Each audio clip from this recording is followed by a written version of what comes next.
living consciousness, opportunity and shifting perspective.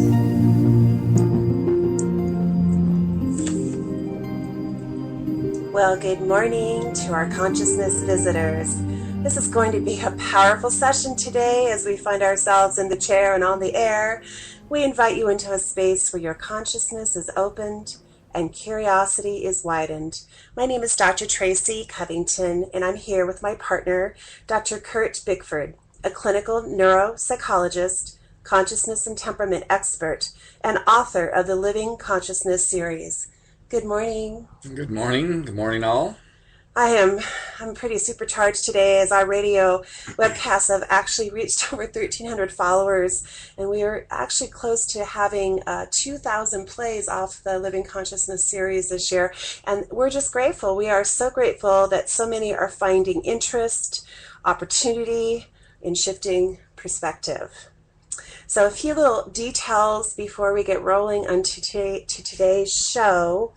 So many details. Let's see. So first, we do have our phone lines open today, and do feel free to call in anytime during the show if you have questions, comments, want to know how to register for what we refer to as our one-day seminars. We offer a one-day seminar, not a online or streaming one, but an actual in-person seminar in Southern California. So if you actually have questions on that, feel free to call us today, 909-809-5811. Just so you know how it works, your call will be picked up and immediately placed on hold, so don't expect a hello. Just be, if you wouldn't mind, patient with us for our timing. And get to practice patience.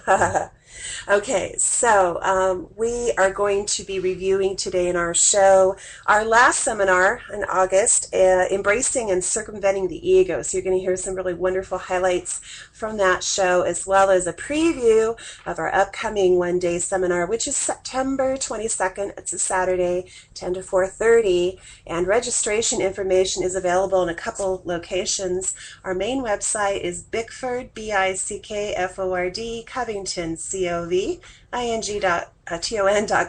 BickfordCovington.com, and there's a tab there that talks about upcoming seminars. You can also get this radio show streaming live anytime. If you don't have time to listen to it all today, I can't imagine, but if you don't, you can go to our living-consciousness, so living-consciousness all together.com, and the show that's currently been recorded will be streaming live for you, as well as a complete schedule for the rest of 2012. Our 9th, 10th, 11th, and 12th one-day seminar, we're coming down to the last 4, will be listed there with registration links available to you for your perusal and registration opportunity. So with all that said, again, BickfordCovington.com is one site to get information and registration and schedule information at living-consciousness.com. You can also email us. The information is BickfordCovington at Verizon, VERIZON.net. You can email me directly on that if you have any further questions or need assistance. And if none of the internet stuff is exciting enough for you and you just want to call us, it's 909-794-8400. That's our corporate office in Redlands, California. Again, 909-794-8400. So enough of those details. Let's get to the good stuff. Good morning. So last month's seminar was titled Embracing and Circumventing the Ego. You know, Kurt, I've received many comments from attendees of how powerful a day it was for them. And actually, I hear this following each seminar. I was wanting to know what you think this is. Is it enthusiasm, awe? Would you share your thoughts about this to start us off? Well, we set the intention that the entire 2012 series is about growth and personal transformation. And we're at a tipping point moment in history, and with the expressed intention of developing into our true selves through a process of alignment with truth. And as we do so, we arrive at a state of consciousness known as enlightenment. And this is a high state of consciousness achieved by others in the past and present in locales across the globe. And interestingly, each time the experience is very similar, regardless of who, when, or where. As humankind becomes more articulate about this information, this way of being, we have essentially compiled a roadmap or a path, drilling down to the psychological obstacles and opening pathways to higher states of understanding. And with practice, with application, we become that state of consciousness known as enlightenment. We are in awe and wonder because it resonates as true. It's overpowering any belief system we adhere to. It is overpowering. I think that's why many of us go home and take naps. The naps are about the resonating level of energy that exudes from these kinds of get-togethers. It is igniting. So you started off with this statement about aligning with truth. I've heard you say, and I've actually heard Dr. Hawkins, David Hawkins, say that there is only one truth. Yet you and I've been to a number of churches, temples, mosques, and synagogues. I mean, as far out as Egypt, we visited such things, each of whom say they have the truth.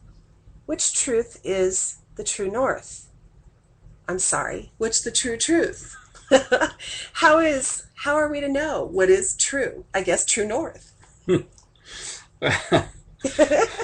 What you're describing are belief systems, and belief systems are man-made and become authority, basically prescribing how one should live their life in accordance to any given belief system. But this is all about social approval, and therefore not truth. Any depiction of God as having human form or qualities, or human qualities, is merely a projection of the human psyche. Our ego believes it is God, and therefore any portrait of God is really a portrait of one's ego. Humans view God, a view of God is really a projection of their own ego. Any depiction of God is really the invention of thought. Truth transcends religion and transcends basic common science. These are based in dualistic thinking of cause and effect, which manifests to right and wrong, good or bad, sinner and saint. As one increasingly aligns with truth, what was once believed to be truth is discovered to be falsehood.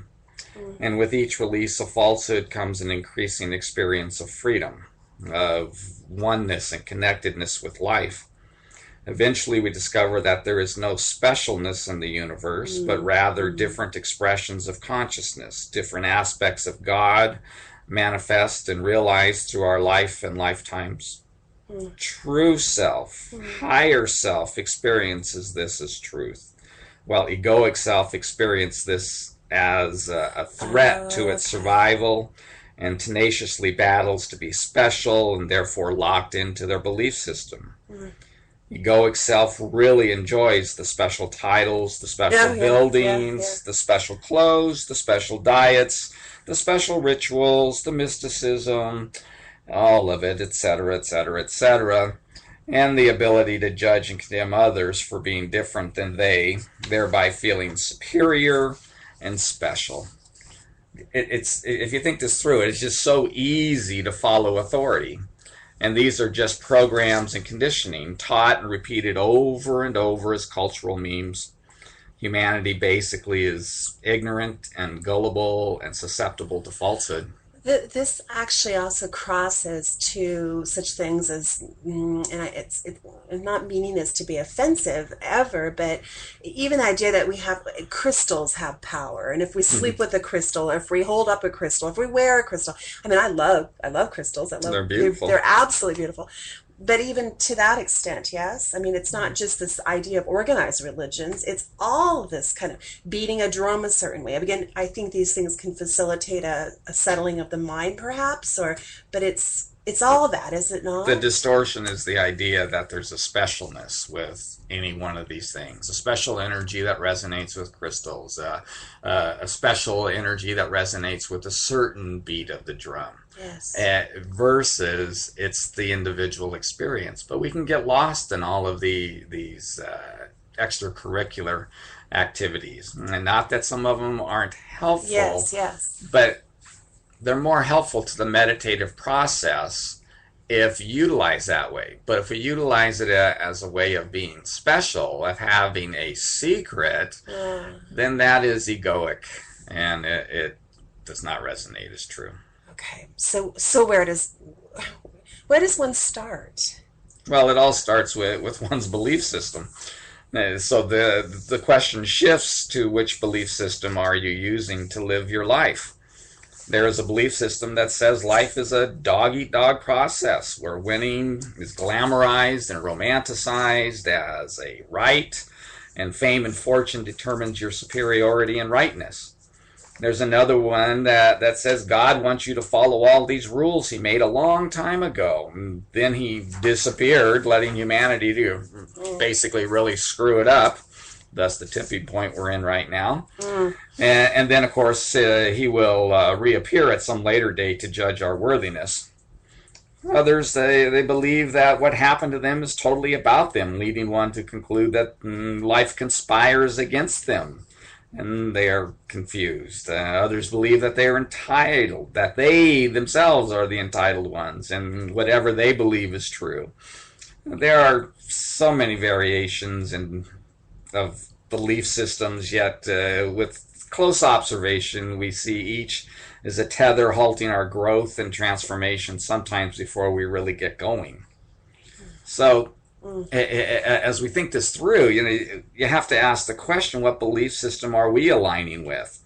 Any belief system that detracts from health, the welfare of life of all, equality, is not aligned with truth.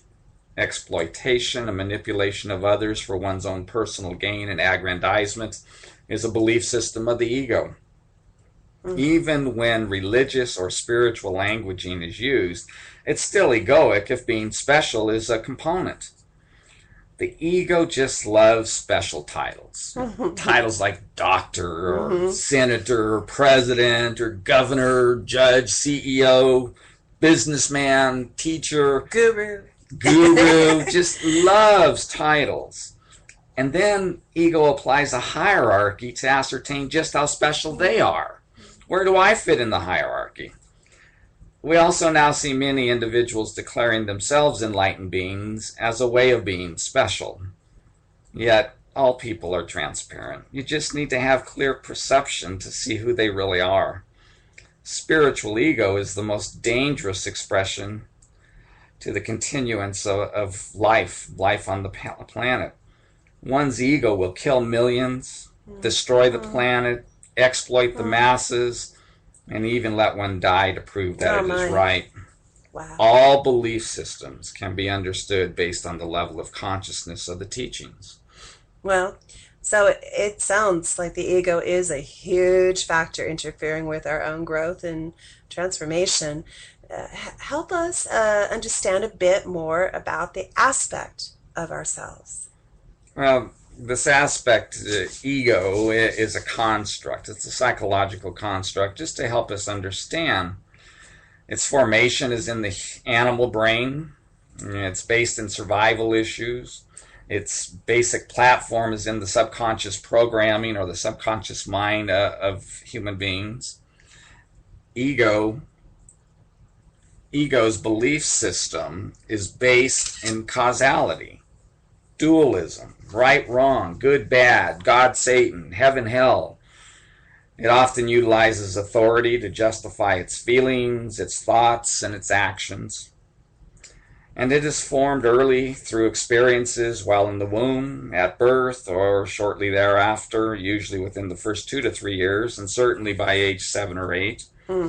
We learn falsehood through these early experiences of life, encased within an environment that basically is a poor match for who we are by our true nature. We are taught from an early age to feel bad, to suffer. And in this falsehood, we are programmed and conditioned to accept as reality things like worry and fear and anxiety, anger, remorse, guilt, shame, conflict, and general distress of life. And this is accepted as normal life with negative emotions, attitudes, and feelings. And it's this repetitive pattern which forms our habits of thought